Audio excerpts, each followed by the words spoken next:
The first blow didn't sound like thunder. It sounded like a family laughing at me in a little blue bubble. My name is Riley Mitchell, and I'm 30 years old.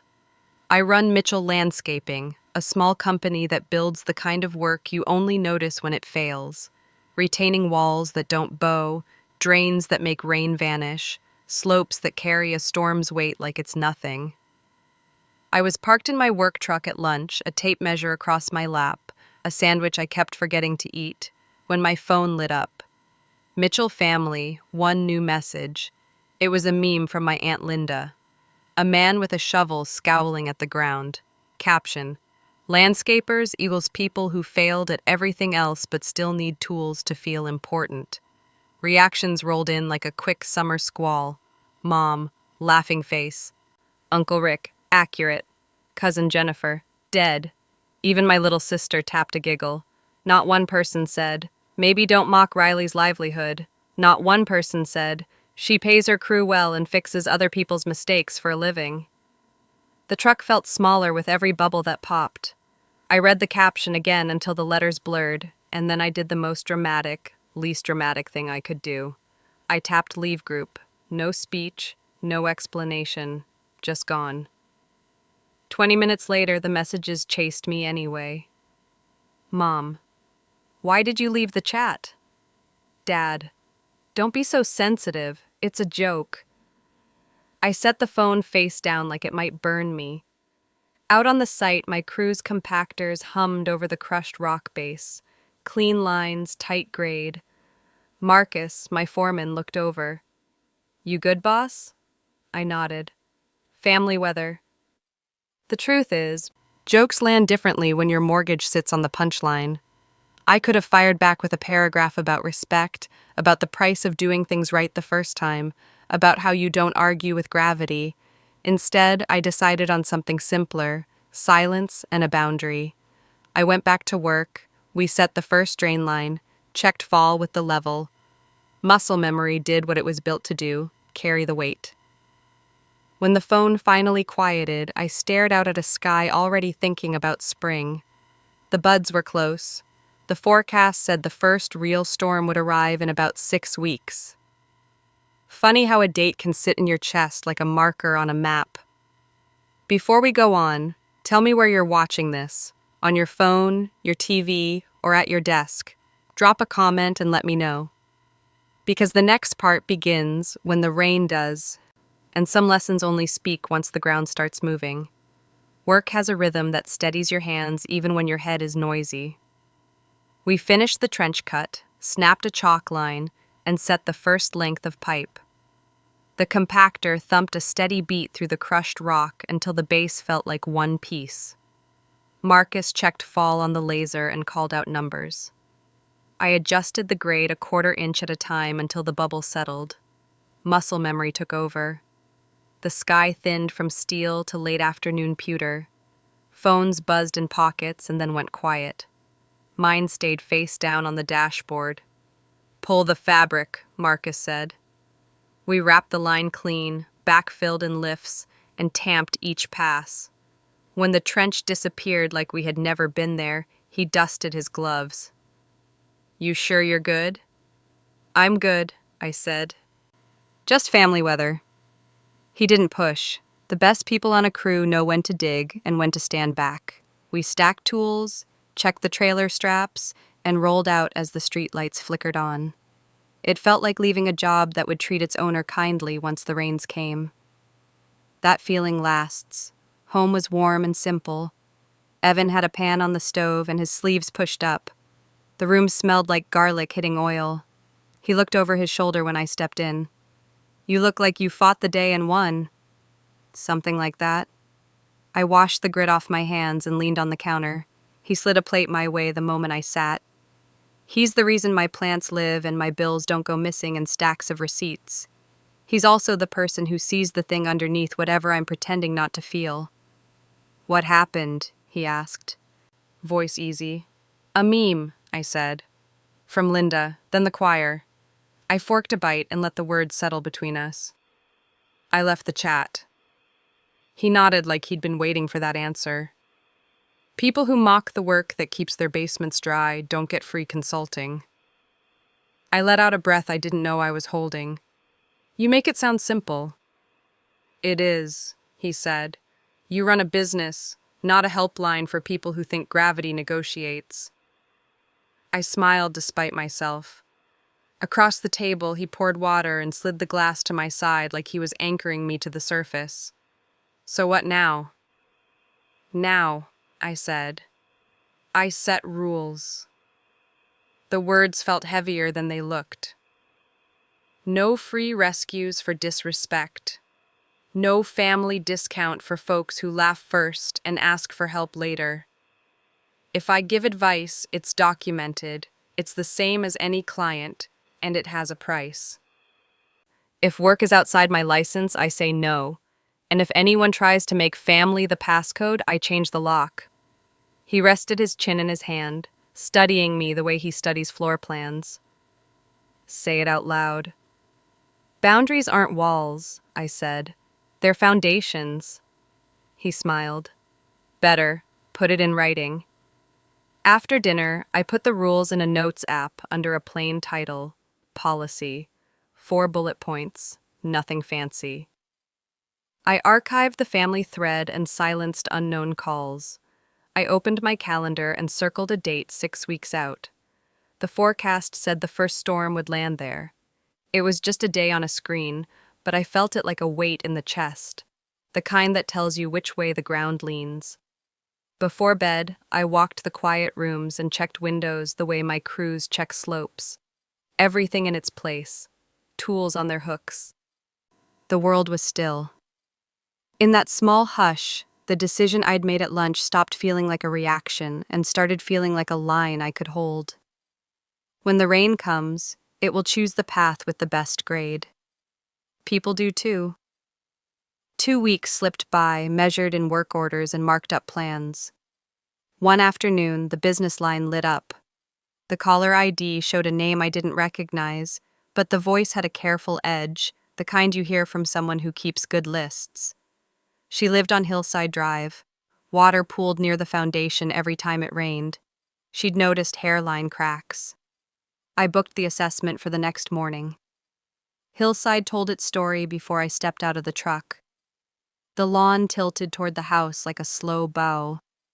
Downspouts died into mulch. Clay held onto last week's shower the way grudges hold onto last year.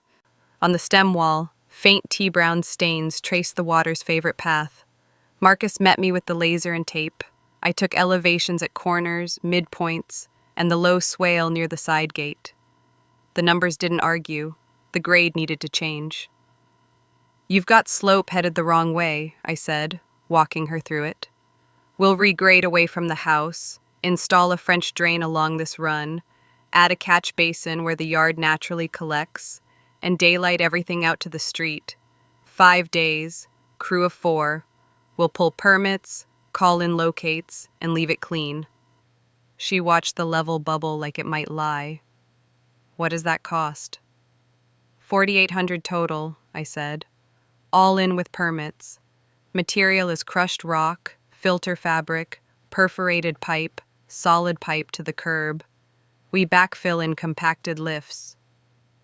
It won't look dramatic when we're done, but you'll hear the difference when it rains. You won't hear anything. Silence sat for a moment. She looked at the house like it could give her the answer she wanted. That's more than I thought. I understand, I said. But foundation repair starts around 15 and goes north fast. This is prevention. It's the cheapest version of never think about it again you're going to get. She kept her eyes on the stained concrete.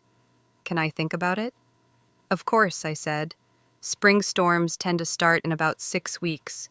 If you want a spot on the schedule before then, let me know in the next few days. I handed her a simple typed estimate, scope, materials, timeline, price, no fluff. If you'd like references, I'll text them. If you have questions, call. If anything pushes past landscaping into structural, I'll say so up front.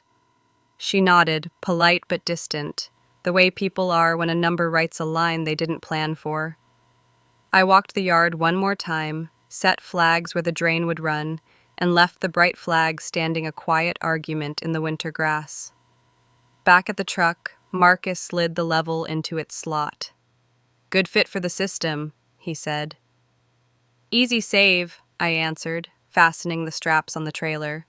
"If she says yes." We drove off with the kind of certainty that comes from doing things the right way the first time. The day settled into its ordinary rhythm: pickups, supply yard, a quick stop at a commercial site to check compaction. The estimate stayed open on my dashboard tablet like a small door waiting to be chosen. That night, I told Evan the facts. Grade wrong.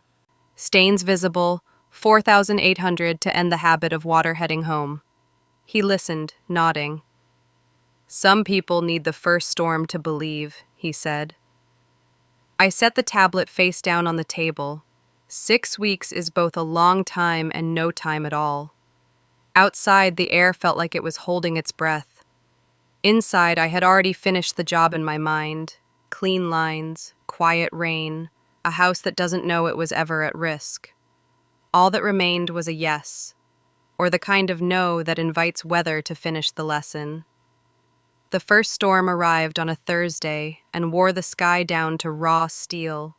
By noon, headlights were on, and gutters talked to themselves. Our board filled with emergency calls, water where air should be, a patio that suddenly pitched, a basement that smelled like a lake. We triaged, booked what we could, and pushed everything else to tomorrow. The phones didn't ring, they howled. On site, we were under a carport marking a trench line in blue chalk when my phone flashed an unknown number. I almost let it pass. It rang again. I answered on the third. "Mitchell Landscaping." A breath and then a voice pulled tight. "Riley, it's me." A beat. "Linda." I stepped back under the awning and watched the rain stitch the gravel into one sheet. "What do you need, Linda?" "There's water everywhere," she said. "It's touching the foundation. The mulch is moving like it's alive. I think I see—" Her breath snagged. "Cracks." The job site noise thinned in my ears.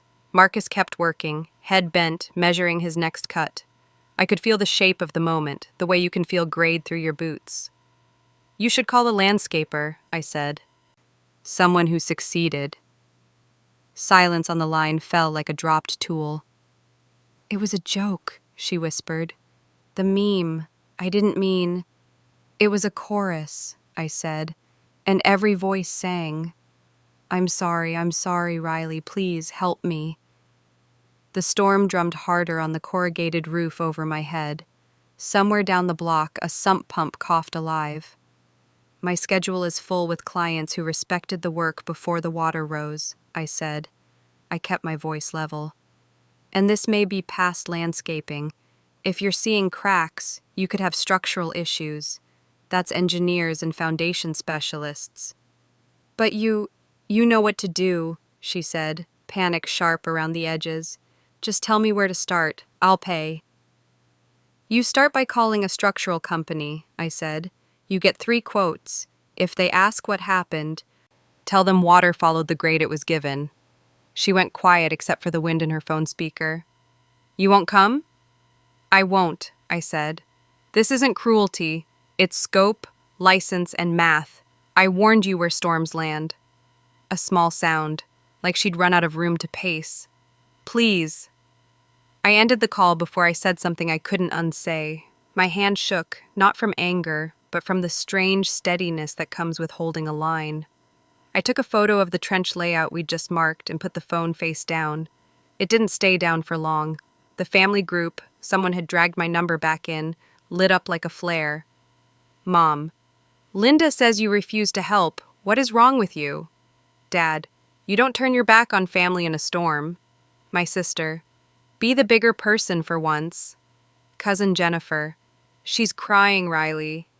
"Just go fix it." I typed and erased 3 replies. Then I wrote a sentence I could live with and didn't send it. I left the thread again. I blocked 2 numbers. I slid the phone into the glove box where we keep the line locates and spare batteries. "Storm line still holding?" Marcus asked, glancing up. "Still holding," I said.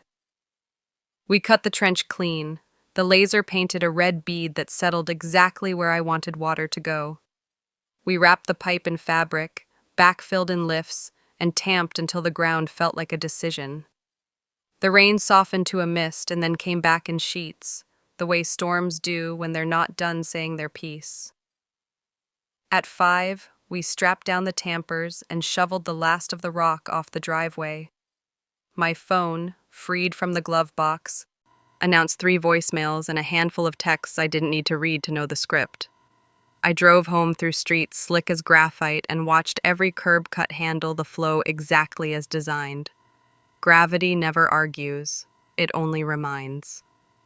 In the kitchen, Evan had onions sweating in a pan and 2 plates set. "That her?" he asked without turning. "That her," I said. He stirred, patient. "You hold your line?" I did. He slid a fork across the counter. "Good. People who laugh at the dam builder don't get a free boat when the river rises." Outside, the downspouts hissed like snakes. Inside, the house felt level. The storm would keep talking through the night. So would the family. I had said all I needed to. I won't. Call the right people. The water had chosen its path. So had I. By morning, the storm had washed the color out of the street. Our dispatch board looked like a holiday stacked in reverse, every square filled. While we chalked a trench under a carport, Marcus's phone buzzed. He checked it, frowned, and slid it back into his pocket. "Louise from trade school," he said. "Asked if I knew a Hillside Drive emergency. Some homeowner wants trenches and a quick redirect. Craigslist guy took it for $200. I knew the address before he said it. The picture wrote itself. Shallow cuts wandering downhill, cheap corrugated pipe collapsing under backfill, water choosing the path of least resistance, right back to the foundation. "Disaster," I said. "Yep," he answered, setting the laser. "Rent's due. He'll try anyway." By midday, Linda's name floated up in a community group. "Urgent," she wrote. "Water damage emergency. Already got a quote for 5,000. Highway robbery. Need someone who can do it for 500. The comments bloomed. A stranger answered fast. He could be there by 3. No permits, no locates, just hustle. We finished our line, wrapped it clean, tamped until the ground felt like a decision, and rolled to the next site while the rain talked hard on the roof. An hour later, a text pinged Marcus again. "Guy's there," he said. "He's digging." The second squall hit at dusk and hammered through midnight. At 6:40 a.m., my phone flashed a blocked number. I let it roll to voicemail. It rang again. On the third, I answered. "What?" "Riley." Linda's voice shredded at the edges. "He dug trenches. He said the water would follow them, but it's coming back. It's in the basement. I can hear it in the walls." "You hired someone for $200 to do a $5,000 job," I said. "Now you want a miracle on credit." "I didn't have 5, she said, breathless. You thought cheap was the same as value. You thought labor was interchangeable. You thought a meme was a community." I kept my tone even. "This is beyond landscaping. You need structural. Call 3 companies today. Ask about interior French drain, sump basin and pump, epoxy injection for cracks. If there's settlement, they'll talk underpinning." "How much?" she whispered. "Best case?" I did the math out loud so there wouldn't be any ghosts later. New exterior drainage later, interior French drain now, sump, crack injection, possible piers if the walls moved, 25 to 30 plus. That's dollars with 3 zeros. She didn't cry. She made a sound like someone learning a number they can't fit in their mouth. "I can't." "You can," I said. "It's called a loan, and it's called tuition. You pay once for prevention, or you pay monthly for a lesson." Silence answered. I ended the call and blocked the number she borrowed. The glove box shut with the soft click of a locked door. Over the next week, Hillside sounded like a hospital. Trucks with logos I knew parked tight along the curb. Plastic sheeting fluttered at basement windows. A hammer drill pulsed through concrete. A sump liner went in. Discharge line routed to the side yard. Inside, someone chased cracks and filled them, line by patient line. Outside, muddy trenches threaded the lawn where the bargain fix had failed. On Friday, Uncle Rick called from a number I didn't recognize. I let it go. Curiosity won on the second try. "Riley," he said, voice worn thin. "We had to take a loan, $31,450 a month, 7 years." "I warned her," I said. "You could have helped," he answered. "I did," I said. "2 weeks ago, $4,800 to keep the rain quiet." He sighed like a tire losing air. "We can't breathe." "That's how debt works," I said, and hung up. That night, the storm finally broke. The streets shone clean under the new moon. On Linda's block, the pumps hummed on schedule, pushing water out the way it should have gone to begin with. You can pay $200 to argue with gravity, or you can pay what it costs to work with it. Either way, the ledger always closes. The morning after Rick's call, my phone lit up like a siren. Someone had dragged my number back into the family thread. The bubbles bloomed and popped in a familiar rhythm. "Mom, Linda says you refused to help. Are you proud of yourself?" "Dad, when family is drowning, you don't ask who threw the first stone." My sister, "Be the bigger person. Go fix it." Cousin Jennifer, "She's sobbing, Riley." I watched the cursor blink in the reply box. I typed 3 versions of a speech and deleted each one. On the 4th try, I wrote a single line and read it out loud before sending. "I offered prevention for $4,800 2 weeks ago. Now it's structural. This isn't about feelings, it's physics and math." I hit send. Then I left the thread again and blocked 2 numbers that had learned to shout only when the bill arrived. Work steadied me.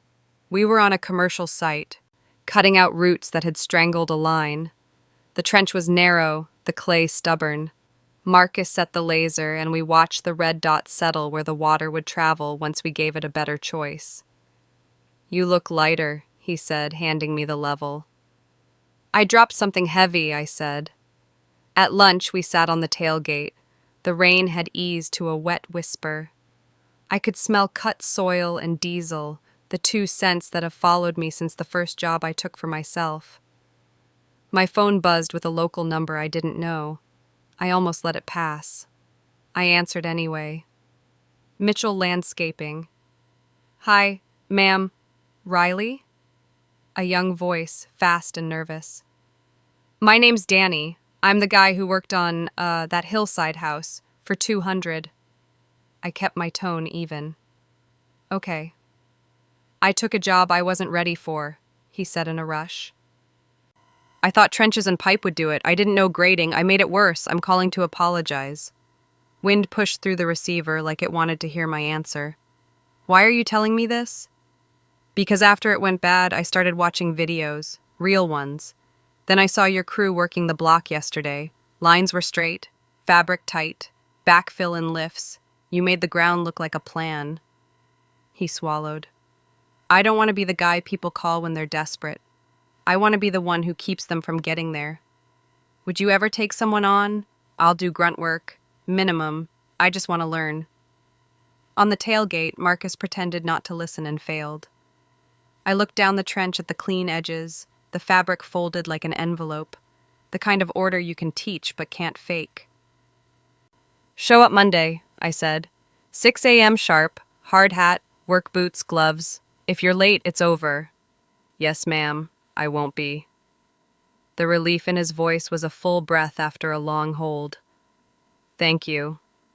I hung up and slid the phone beside my water bottle. Marcus lifted an eyebrow.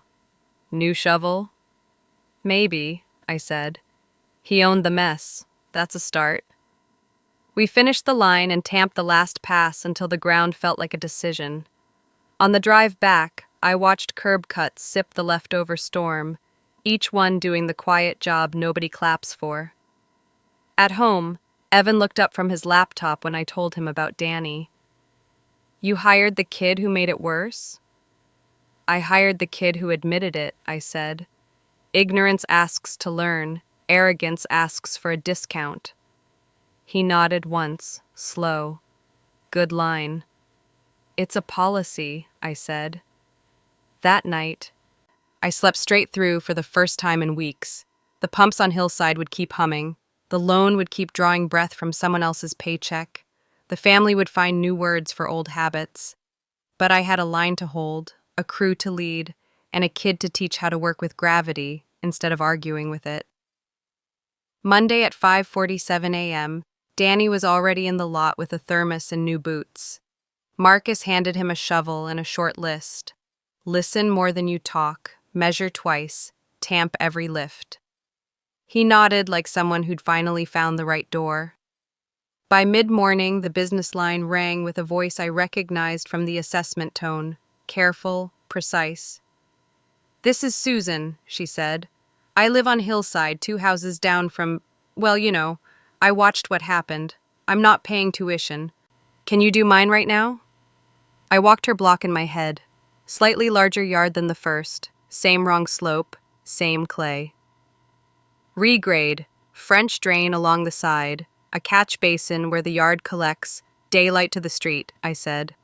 5,200 permits included, 2 weeks out. She didn't haggle. Where do I send the deposit? We broke ground on Susan's job exactly 14 days later. Marcus ran the crew like a conductor. Danny shadowed him, quiet, hands moving in the right order.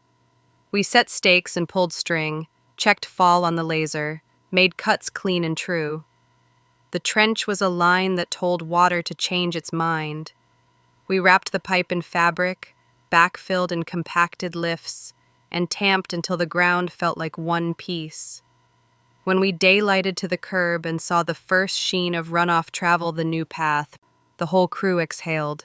That's the sound good work makes. Nothing. On day 3, Susan brought coffee and stood back while we set the grate on the catch basin. She said, she told me she'd gotten a quote from a Patricia for around 5 and thought it was too much. I looked up from the level. The bubble sat perfect. She could have bought quiet for 4,800, I said. Now she's paying for noise.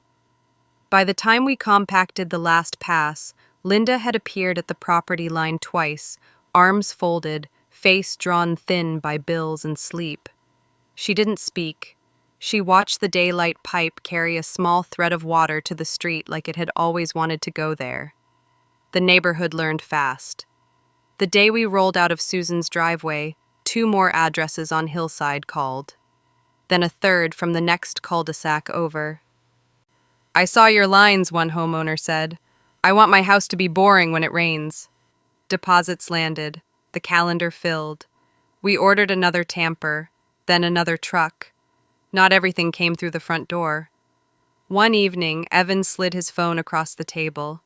A local realtor, his ex Chloe, had posted in a community group. Crazy how some contractors charge double. My client paid over $5,000 for a simple drainage job that should be half. Comments went feral in minutes.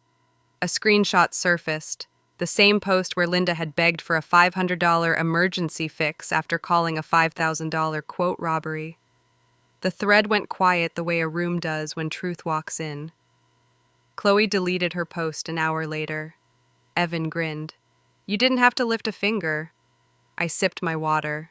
That's why I keep receipts, so I don't have to. Work turned into rhythm. The phone answered itself. We don't want to be a story, one man said. We want to be dry. We added a second crew, then a part-time office hand to tame the flood of paperwork. Danny kept pace, learning how to read the ground through his boots, not just his eyes. Marcus started letting him call out laser numbers. He didn't miss.